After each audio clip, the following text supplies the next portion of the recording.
তারপর আজকে কি কি ক্লাস হইলো? সব ক্লাসই তো হয়েছে। না আজকে একটা মজার কাহিনী হয়েছে।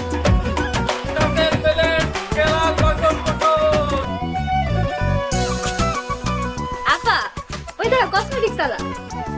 আরে না, ওইটা সিরামিক্স ওয়ালা। রাস্তা সিরামিক্স নিয়ে হাঁটতাছে। ওই যে দেখছোস, সিরামিক্স নিয়ে ডাক্তার আছে। আচ্ছা চলো কাছে গিয়ে দেখি। লাগে সিরামিক্স এই ভাই, কাছে খাবেন? কি বিক্রি করেন? কাছের জিনিস বেশি। রাতুল, তুমি এইসব বিক্রি করো? আমরা গরিব, আব্বা এই ব্যবসা করতো। আব্বা মারা যাওয়ার পর থেকে আমি এই ব্যবসা করে পড়ালেখার খরচ চালাই। কই, আগে তো কোনোদিন এই কথা বলো নাই।